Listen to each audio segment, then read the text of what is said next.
Regulation of respiration. तो starting कैसे करते हैं कि नॉर्मल रेस्पिरेटरी रिदम रेट होती है 12 to 16 टाइम्स पर मिनट होती है। उसका रेगुलेशन हो सकता है 2 टाइप से, न्यूरल हो सकता है, केमिकल हो सकता है। बताते हैं तो न्यूरल में हो सकता है मेडुला में हो जाते हैं, सेंटर्स होते हैं उसके थ्रू, पोन्स में सेंटर होते हैं उनके थ्रू हो सकता है।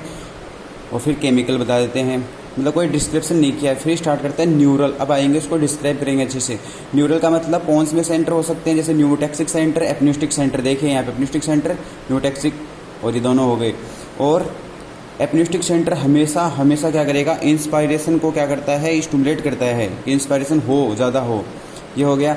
और पोन्स वाले बताई दिए आपको। और मेडुला में होते हैं DRG, VRG, dorsal group of neuron होते हैं, और वीआरजी होते हैं। डीआरजी नॉर्मल इंस्पायरेशन को कंट्रोल करता है। वीआरजी मतलब कोई फोर्सफुल करना होता है ना अपने को, तब काम आता है, जैसे एब्डोमिनल एंड इंटरकोस्टल मसल वगैरह को सप्लाई करता है वीआरजी, और डीआरजी करता है डायफ्राम को। ह्यूमंस के अंदर इंस्पायरेशन क्या होता है, एक्टिव प्रोसेस हो, जबकि एक्सप्रेशन पेशी होता है। इतना पता होना चाहिए। रेगुलेशन को एकदम अच्छे से बता देते हैं इसको कि भैया क्या हो रहा है न्यूरल के अंदर। तो बताइए न्यूमोटैक्सिक सेंटर बड़ी चीज़ होती है, ये आदेश देता है, ऑर्डर देता है एपन्यूस्टिक सेंटर को।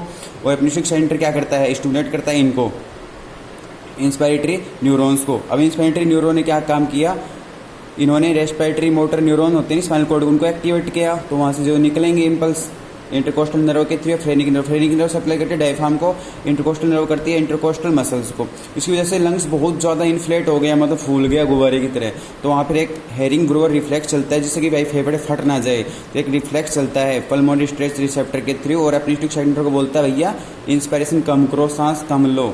इसलिए पता चल गया पोन्स और मेडुला में सेंटर होते हैं, ऐसे काम होता है।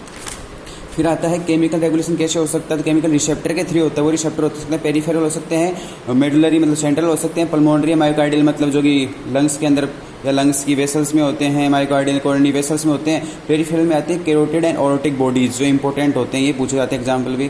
और मेडुलरी सेंटर में आते हैं जो रेस्पिरेटरी रिदम सेंटर होता है, मेडुला उसके पास ही होते हैं। हाँ, तो ये हो गया, मैंने बता दिया आपको। रेस्पिरेटरी सेंटर किसको करेगा भाई, ये H+ और CO2 करते हैं ना। H+ ज़्यादा, CO2 ज़्यादा है तो डेप्थ ऑफ रेस्पिरेशन बढ़ जाती है, पढ़े थे अपन 11th के अंदर।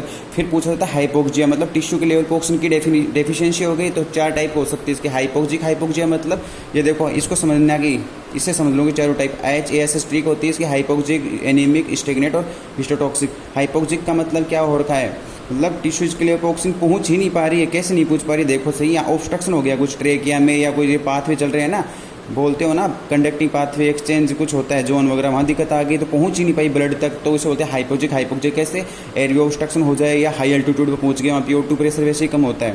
पहली बात। दूसरी क्या हो सकता है, एनीमिक। एनीमिक का मतलब होता है कि जो ऑक्सीजन कैरी ही नहीं कर पा रही आरबी से अच्छे से। क्यों, क्योंकि अल्टर्ड हीमोग्लोबिन बन गया, CO मतलब कार्बोक्सी हीमोग्लोबिन बन गया, मेट हीमोग्लोबिन बन गया, तो ये दिक्कत आ गई। दूसरा। तीसरा मतलब फ्लो में दिक्कत आ रही है, मतलब ब्लड फ्लो होने वाला ब्लड ही कम हो गया, मतलब क्या हेमरेज वगैरह हो गया, सर्कुलेटरी फेलियर वगैरह हो गया, और देखा जाए स्लो हो गया ब्लड का फ्लो, तो स्टेगनेट बोलते हैं, इस्केमिक बोलते हैं। चौथा क्या है, यहाँ पॉइजनिंग होगी, साइनाइड पॉइजनिंग होगी, मतलब सेल यूटिलाइज नहीं कर पा रही ऑक्सीजन को। यही चीज़ें पूछते हैं बस।